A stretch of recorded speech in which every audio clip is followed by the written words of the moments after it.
오늘 주시는 하나님의 말씀 에스겔 15장 1절에서 8절 구약 성경 1168페이지 있습니다. 찾으신 줄로 알고 저와 여러분이 한 절씩 교독하도록 하겠습니다. 여호와의 말씀이 내게 임하여 이르시되 포도나무가 모든 나무보다 나은 것이 무엇이랴.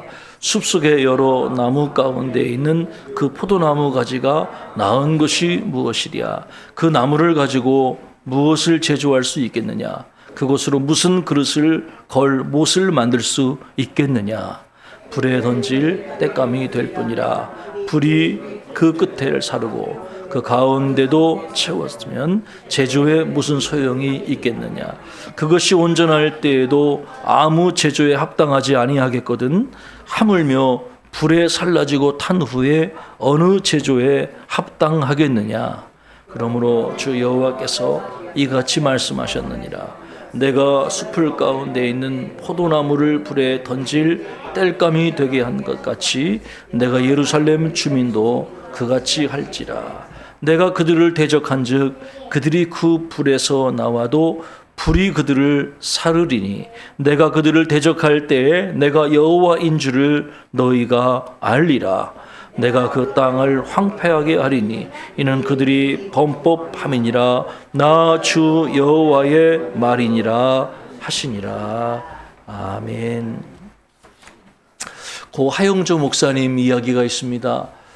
이 목사님이 잘 아는 한 전도사님이 계셨는데 이분이 학위 논문을 거의 마무리를 해서 400페이지 정도 되는 학위 논문을 거의 이제 작성을 했다고 그래요. 그래서 400페이지 되는 학위 논문을 이제 출판을 앞두고 있는데 그만 어느 날인가 이 400페이지가 되는 학위 논문을 통째로 잃어버리게 된 거예요.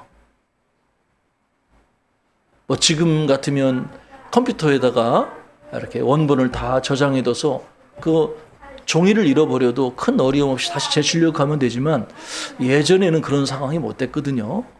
그래서 그 종이 원고를 잃어버린 것 때문에 이분이 너무 당황을 해서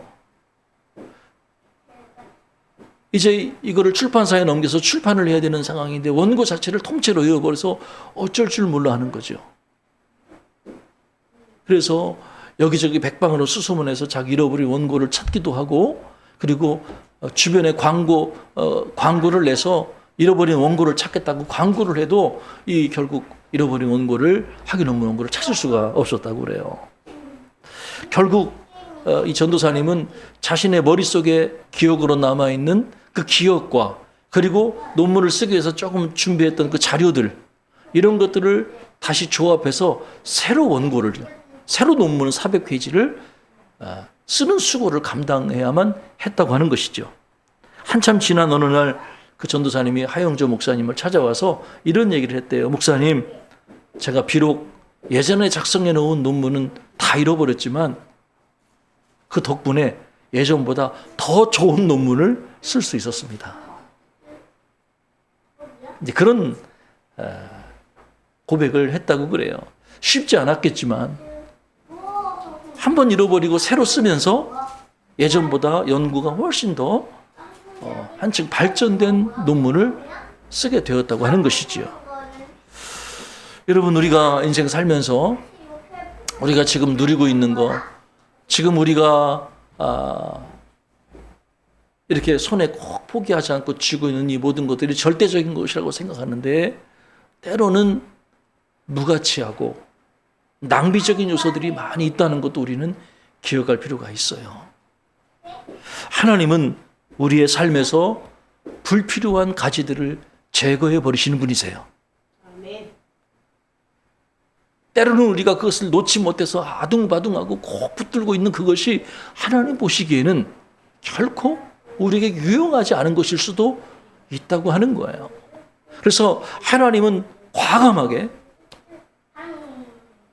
우리에게 불필요한 것들을 제해버리시고 그리고 우리에게 새로운 열매를 맺기를 원하시는 하나님의 손길이 있을 수 있다고 하는 거예요. 물론 그 과정이 쉽지 않죠. 그 과정 속에서 우리는 고통을 느낍니다마는 그것이 하나님의 오히려 축복일 수 있다는 것을 우리는 기억할 필요가 있는 것이죠. 오늘 본문에 보니까 이스라엘 두어 장로가 에스겔 선지자 앞에 나왔습니다. 그들이 하나님 앞에 나왔던 이유는 하나님의 말씀을 듣기 위해서였죠. 그들은 백성의 장로고 대표자들이었습니다. 백성의 존경을 받으면서 신앙생활하던 그런 자들이었어요. 그들은 생각 속으로 자기들이 하나님의 언약 백성이라고 생각을 했던 거죠. 그래서 지금 이스라엘 백성들이 풍전등화와 같은 상황에 있었거든요. 이미 그들은 바벨론에 의해서 2번의 침공을 당했어요. 이미. 그래서 오늘 본문에 보면은 그런 얘기가 나오거든요. 그 나뭇가지의 양 끝이 탔다는 표현이 나오는데 그게 어떤 의미냐면 이미 예루살렘은 바벨론 왕 느부갓네살에 의해서 이미 2번이나 침공을 받은 상황이었어. 아직 나라가 완전히 멸망한 것은 아니지만 1차, 2차 침공을 통해서 많은 백성의 지도자들이 바벨론에 포로로 끌려가 있는 상황이었던 거죠. 그러나 이 장로들은 어떤 생각을 하냐면 우리는 하나님의 언약 백성이기 때문에 우리가 지금 당하고 있는 고난이 있지만 우리는 결코 망하지 않을 거다라는 그들 나름대로의 희망과 신념들을 가지고 있었던 것 같아요. 그러나 이러한 생각은 잘못된 것이었죠. 하나님은 포도나무 비유를 통해서 그들의 잘못된 생각, 종교적 위선을 책망하셨다고 하는 거예요. 성경에 보면요, 여러 곳에서 이사야서나 호세아서나 여러 곳에서 포도나무 비유 이야기가 나옵니다. 하나님은 이스라엘을 포도나무로 비유하셨어요.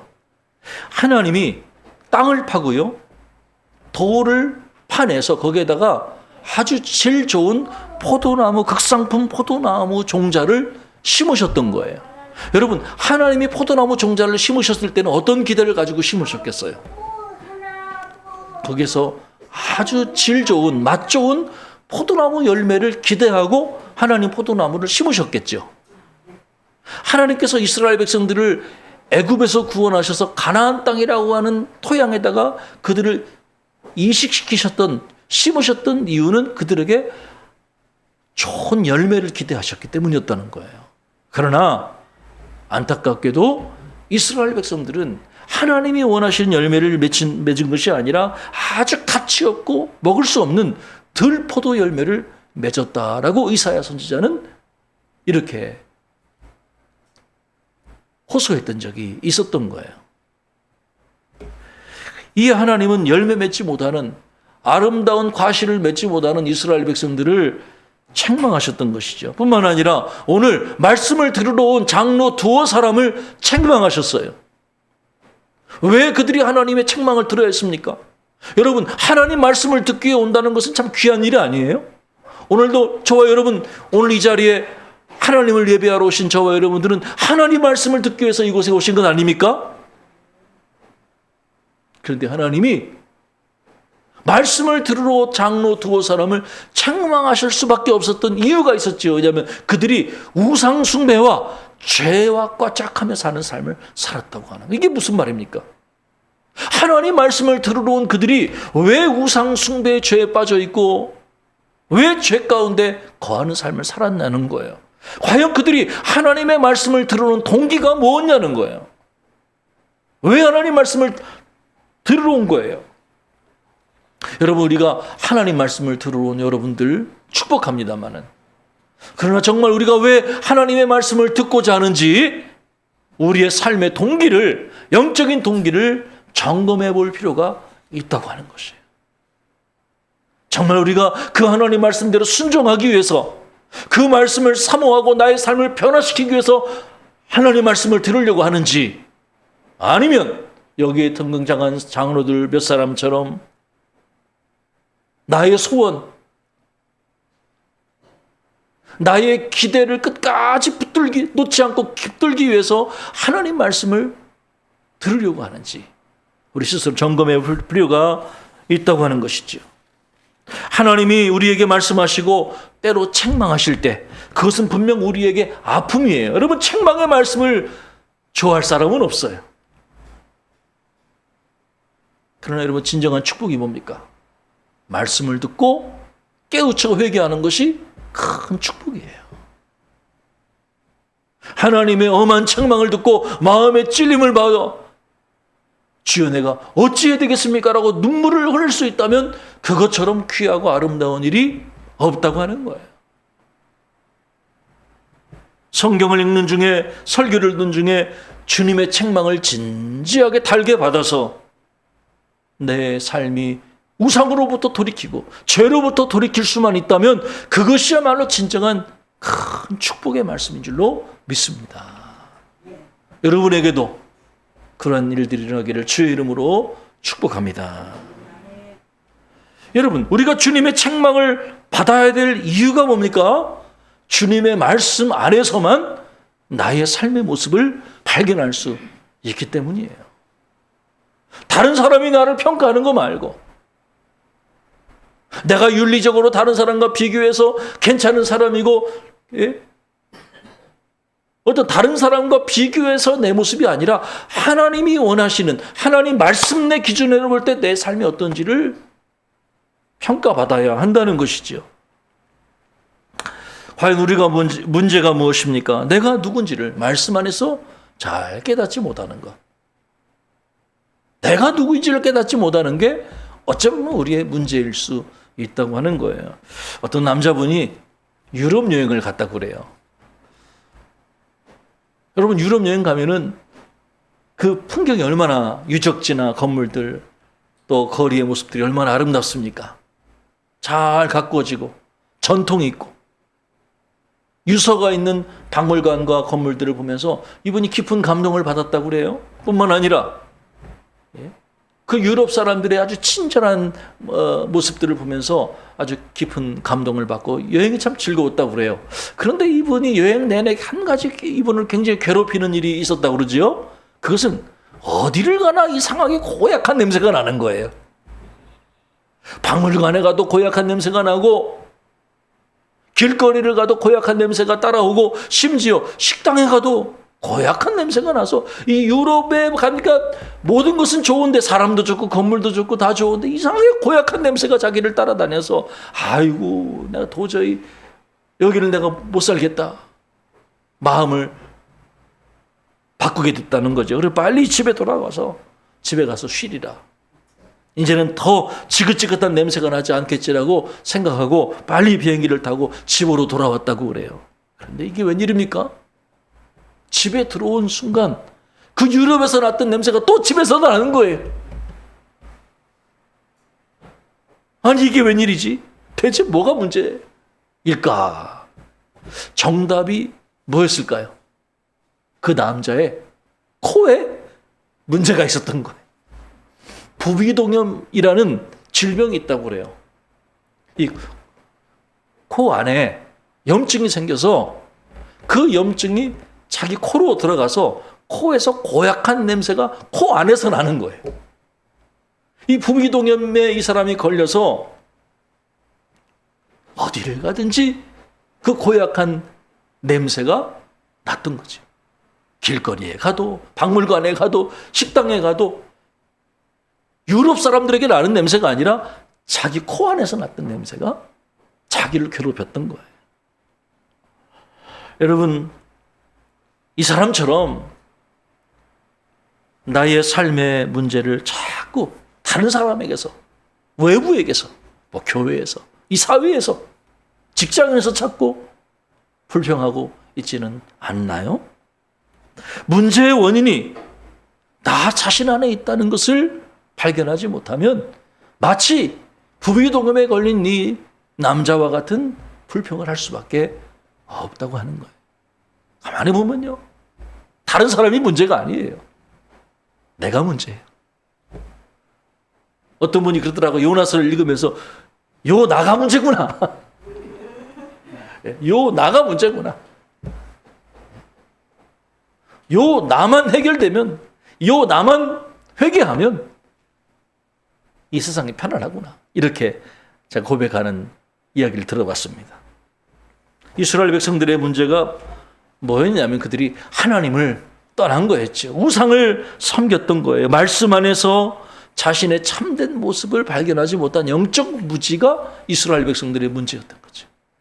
물론 그들이 하나님의 말씀을 들으러 오고 아직 성전은 남아있을 상황이니까 성전에서 제사를 드리긴 하지만 진정 그들의 마음속에 하나님을 갈구하고 하나님의 말씀 앞에 자신을 회개하고자 하는 진정한 동기가 부족했다고 하는 거예요.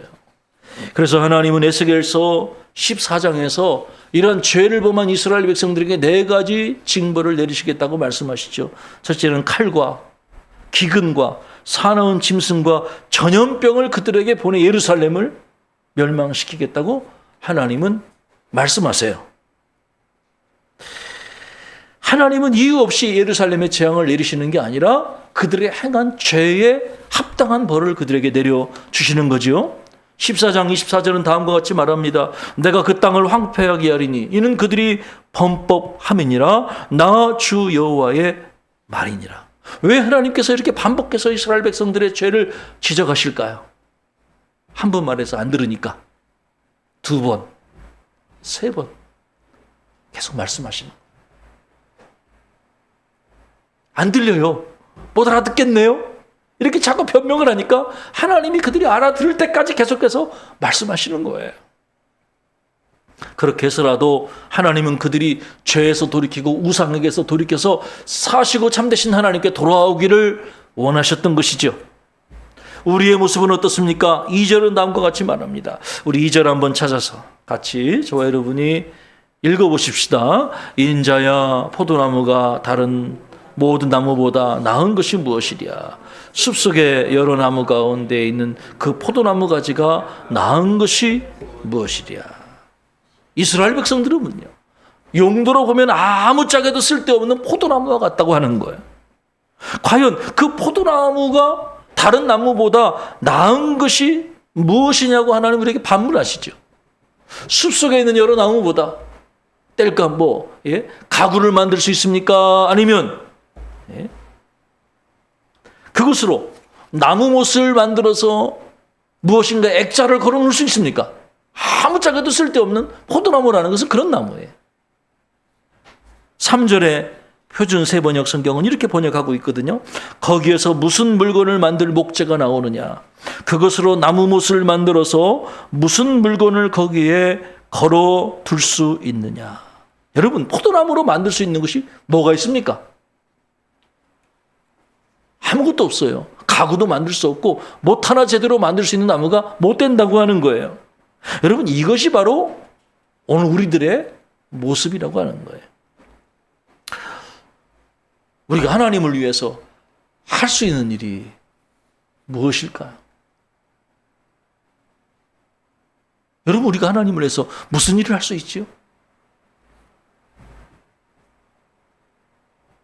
우리는 헛된 야망, 헛된 환상에 빠져 있어서는 안 된다고 하는 거예요. 저는 이 질문에 부정적인 견해를 드러낼 수밖에 없죠. 솔직히 제가 목사이지만, 참 죄송한 얘기지만 제가 하나님을 위해 할 수 있는 일이 거의 없는 게 아니라 전혀 없어요. 예전에는 열정을 가지고 뭔가 내가 하나님을 위해서 뭔가를 할 수 있다고 생각을 했던 것 같아요. 근데 지금 생각해 보니까 내가 정말 하나님을 위해서 할 수 있는 일이 없구나 하는 거를 많이 뼈저리게 느끼고 있어요. 사명은 맨 처음에는 좋아서 하는 일이에요. 나중에는요, 마지못해서라도 그 자리를 떠나지 않는 게 사명일 수 있어요. 베드로, 오늘 아침에 제가 좀 생각을 해봤어요. 여러분, 베드로가 맨 처음에 주님의 부르심을 받고 얼마나 신이 났을까요? 깊은 데로 가서 그물을 던지는데 물고기가 찢을 만큼 잡혔잖아요. 예수님이 행하신 그 기적의 현장에는 항상 베드로가 있었잖아요. 베드로가 얼마나 신이 났겠어요. 기적을 보면서 날마다 그 정말 그 귀한 예수님의 말씀을 들으면서 아마 베드로는 주님에 대해서 엄청난 신뢰를 했을 거예요. 그런데 여러분, 그 연약한 베드로가 주님을 부인하고 맨 마지막에 요한복음 마지막에 보면은 부활하신 주님께서 뭐라고 말씀하시냐면 베드로야, 네가 젊어서는 네가 원하는 곳으로 다녔지만은 네가 늙어서는 다른 사람이 너를 띠띠고 네가 원하지 않는 곳으로 너를 끌고 갈 것이다. 데리고 갈 것이다. 노년의 때는 그런 거예요. 젊어서는 내가 가고 싶은 곳을 마음대로 다닐 수 있지만 노년이 되면 내가 원하지 않는 곳으로도 가야 되는 거예요. 주님이 그런 말씀을 하셨던 것은 베드로가 어떠한 죽음으로 하나님께 영광을 돌릴지를 이미 말씀하셨던 거거든요. 여러분, 사명이라고 하는 것은요, 힘들어도 내가 원치 않는 곳으로 끌려가도 그 자리를 묵묵히 지키는 게 사명이에요. 내가 원하고 내 마음이 하고 싶은 것, 열정을 다해 한순간 불태우는 것이 사명이 아니라 하기 싫어도 그 자리를 지켜내는 것이 사명이라고 하는, 그게 사명의 무게인 거예요, 여러분. 목사인 제가 생각해 보니까 지금 저는 이제 그런 때 같아요. 내가 하나님을 위해 할 수 있는 일이 없구나. 그저 할 수 있는 일이라고는 하나님의 주신 사명의 자리를 잘 견디고 지키는 것이구나. 여러분은 어떻습니까? 여러분이 하나님을 위해 할 수 있는 일이 무엇이라고 생각합니까? 목회하면서 제 주변에서 저에게 아주 무슨 환상과 무슨 장밋빛 환상에 대해서 아주 제가 목사로서 듣기 좋은 이야기들을 했던 분들이 몇 분 계시는데 지금 다 그분들은 교회를 떠나셨어요. 정말 사람 의지할 게 못 돼.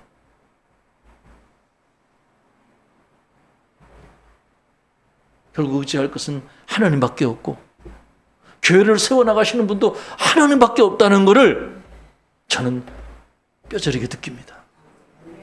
네?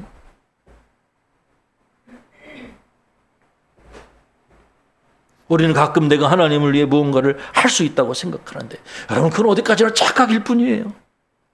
우리가 하나님을 위해 할 수 있는 일이 없어요, 여러분. 하나님이 하시는 거예요. 하나님이 하실 거예요.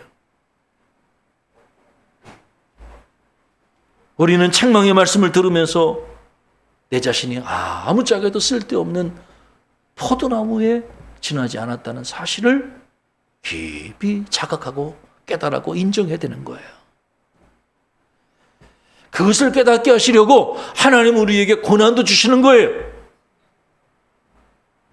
무릇 징계가 당시에는 즐거워 보이지 않고 슬퍼 보이나 후에 그로 말미암아 연단받은 자들은 의와 평강의 열매를 맺는다라고 히브리서 12장 11절에 말씀하고 계십니다. 여러분, 징계를 좋아할 사람은 아무도 없어요. 다 그거를 달갑게 받지 않아요. 그러나 그 당시는 징계가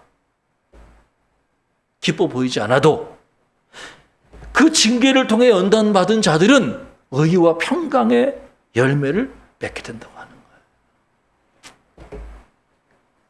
우리가 우상과 죄악에서 돌이켜서 하나님과 바른 관계를 맺는 일이 정말 중요한 일이에요. 그때야 비로소 우리에게 새로운 사명이 주어지게 될 것이라는 거죠.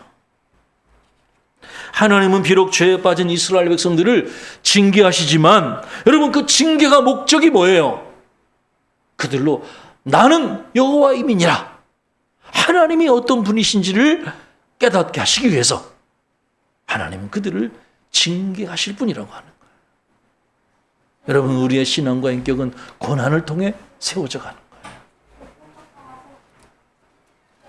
교회 생활이 행복하지 않고 때로는 여러분 무료하게 느껴지십니까? 그게 바로 연단의 과정이고 고난의 과정인 거예요. 그 과정이, 그 사막을 홀로 걷는 느낌, 그 과정이, 광야와 같은 과정이 우리 신앙생활에 꼭 있는 거예요. 늘 꽃길만 걷고 비단길만 걷는 것이 신앙생활이 아니에요. 물론 그런 과정도 있지요. 그러나 대부분은 사막길, 광야길을 걷는 느낌으로 우리는 신앙생활을 할 때가 많아요. 하나님이 우리에게 기도 응답을 주실 때도요, 늘 기도한다고 늘 하루도 빠짐없이 기도 응답 받는 것도 아니에요. 여러분이 성경을 말씀을 묵상한다고 해서 매일 말씀이 깨달아지고 은혜가 되는 것도 아니에요. 과연 포도나무의 사명이 무엇입니까? 포도나무는 다른 것에 사명이 있지 않아요. 딱 하나, 열매 맺는 거예요. 극상품 포도나무를, 포도 열매를 우리 주님께 드리는 것이 포도나무의 유일한 사명이에요, 여러분. 건축용 자재도 아니고요, 못 하나 걸 수 없는 아주 연약한 쓸모없는 나무이지만 그것을 주인이 아끼고 사랑하고 심는 이유는 주인의 마음을 즐겁게 하는 포도 열매를 거두기 위함이라는 것을 기억해야 되는 거예요. 우리가 주님 안에 거할 때, 우상을 버리고 죄를 버리고 하나님과 동행할 때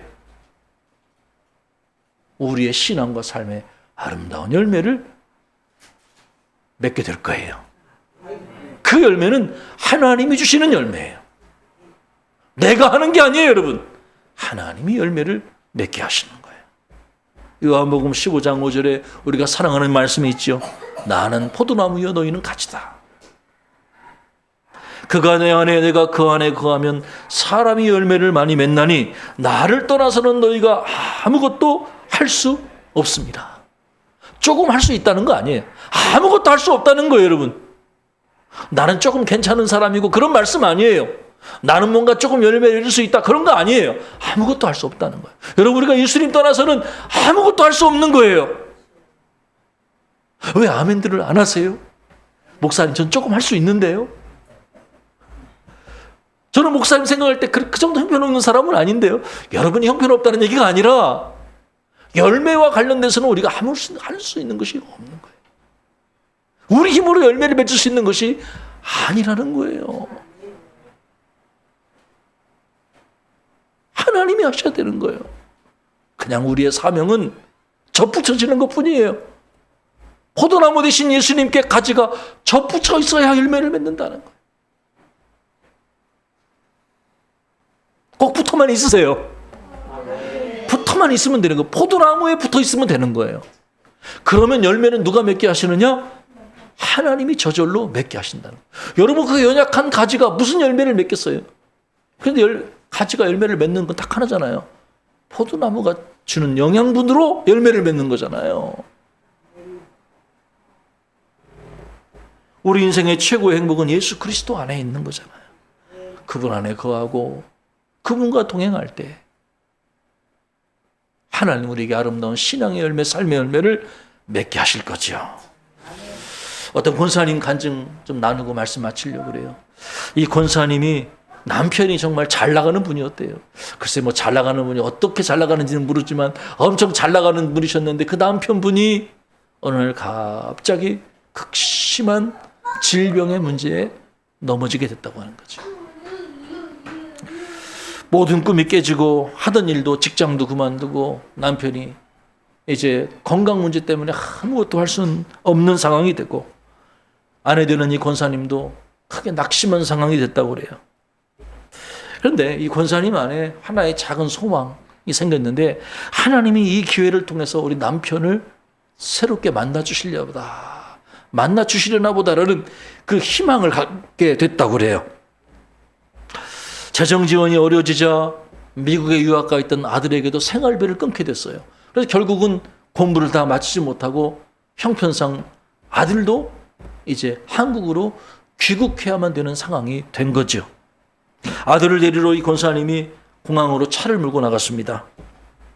아들이 우리 어머니가 제일 힘들 텐데 이런 생각을 하고 어머니를 어떻게 위로해 드려야 되나 이런 생각을 하면서 한국으로 들어왔어요. 근데 뜻밖의 어머니 얼굴이 너무 밝은 거예요. 아니, 지금 어머니가 많이 미안해하고 힘들어야 될 텐데 어머니 얼굴에 미소와 평안이 있는 거예요. 엄마, 괜찮아? 응, 괜찮아. 오히려 나 지금 행복해. 어머니가 이렇게 얘기하시는 거예요. 에? 행복하다고? 뭐가 행복한데? 그러자 어머니가 이 권사님이 아들한테 차 안에서 이렇게 얘기하는 거예요. 하나님이 나와 함께 하시잖아. 나 지금 너무 평안하고 행복해. 진짜야. 이런 대화를 차 안에서 아들과 어머니가 주고받으면서 아들이 신선한 충격을 받게 됐대요. 그리고 아들이 드디어 입을 열고 어머니에게 이런 고백을 했다고 그래요. 엄마, 나 미국에서 세계적으로 유명한 전문가들이 와서 강의를 하는데 여러분 이렇게 하면 성공할 수 있고 이렇게 하면 행복해질 수 있다고 그런 얘기를 나 많이 들었어. 그런데 그 유명한 강사들 중에 나는 지금 굉장히 행복합니다라고 얘기하는 사람은 한 명도 못 봤거든. 이렇게 하면 성공하고 이렇게 하면 행복해집니다라고 얘기하지만 그들이 행복하다고 얘기하는 사람은 아무도 없었어. 그런데 어머니를 보니까 엄마가 믿는 이렇게 고난 가운데도 엄마는 지금 너무 행복하다고 하는 고백 들으니까 나 너무 놀라운 거 있지. 엄마, 나 엄마가 믿는 하나님 믿어볼래? 지금까지 엄마에게 엄마 신앙은 내 자유인데 왜 자꾸 강요하냐고 반박했지만 엄마 속에서 신앙의 힘이 뭔지가 나에게 느껴져. 나도 엄마가 믿는 하나님 나도 이제 믿기 시작할래. 할렐루야. 그리고 아들이 마음을 열고 하나님을 영접하게 됐다고 하는 거예요. 우리 이제 그런 생각 하잖아요. 내가 이렇게 힘들고 고통받는 것은 내가 원하는 그 무엇인가가 지금 없기 때문에 결핍되어 있기 때문에 내가 지금 이렇게 힘든 거야. 그 조금만 내가 환경이 되면 그 돈 몇 푼이 조금 나에게 주어졌으면 내가 지금 이런 고생을 하지 않았을 텐데 라는 생각들을 하고 살지요. 많이들 그래요. 여러분 그건 아니라는 거예요. 우리가 행복하지 못한 이유는 내 마음 속에 하나님의 사랑을 충만히 채우지 못해서 하나님의 사랑을 경험하지 못해서 그런 거라는 거예요. 내 마음이 하나님의 은혜와 사랑으로 충만한 상태를 경험하면 우리의 환경이 어찌 됐건 우리는 하나님의 사랑 때문에 감사하며 행복하게 살 수 있는 것이죠. 사랑하는 여러분, 이제 말씀 맺겠습니다. 여러분 신앙생활 요즘에 어떠세요? 행복하세요? 네. 하나님의 사랑이 여러분에게 어떻게 다가옵니까? 여러분이 말씀을 들으려고 노력하고 했습니다만 그 동기가 무엇입니까? 여전히 내 마음 한쪽에 내려놓지 못하고는 그 우상과 같은 것들, 여전히 내려놓지 못하는 그 죄의 기쁨, 죄가 주는 능력을 탐닉하는 채로 한쪽으로는 하나님 말씀을 들으려고 하진 않습니까? 우리가 말씀을 들으려고 하는 우리의 동기를 잘 한번 점검해 보십시다. 내가 누굽니까? 오늘 말씀 안에서 발견하는 여러분의 모습은 무엇입니까? 우리는 하나님 없이는 아무짝에도 쓸데없는 포도나무와 같은 존재일 뿐이라고 하는 거예요. 그것은 나를 하찮게 여기라는 말이 아니라 실제인 거예요. 하나님을 떠난 우리의 모습이 그렇다고 하는 거예요. 하나님 없이 우상과 죄를 추구하는 우리의 마음은 어떻게 보면 못 하나 제대로 걸 수 없는, 액자 하나 걸 수 없는, 못도 만들지 못하는 아주 형편없는 그러한 포도나무에 지나지 않다. 그러나 여러분 생각해 볼 때 우리가 포도나무라고 할 때 우리가 가장 행복하고 우리가 가치 있는 것은 열매라고 하는 거예요. 열매.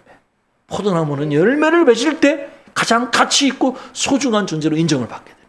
근데 그 열매는 우리 힘으로는 맺을 수 없지요.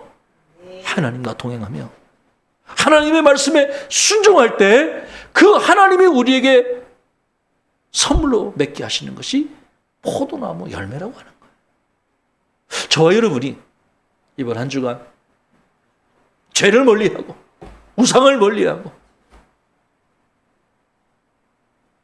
하나님의 말씀을 가까이 하고 사모해서 하나님이 내 안에서 자연스럽게 아름다운 극상품 포도 열매를 맺게 하시는 놀라운 은총을 경험해 보십시다.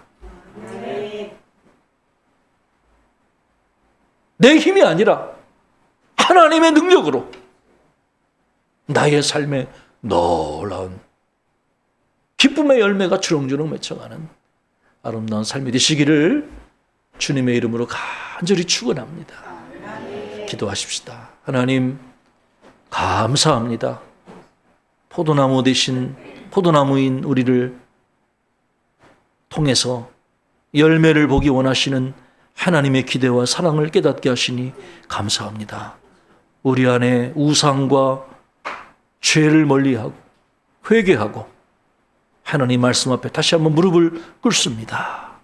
하나님, 우리에게 아름다운 신앙의 열매, 삶의 열매가 맺혀지도록 우리를 인도해 주시옵소서. 그래서 하나님의 기쁨이 될 뿐만 아니라 우리에게도 감사하는 인생, 가치 있는 인생으로 우리가 쓰임받도록 저희를 축복하여 주시옵소서. 예수 그리스도의 이름으로 간절히 기도하옵나이다. 아멘.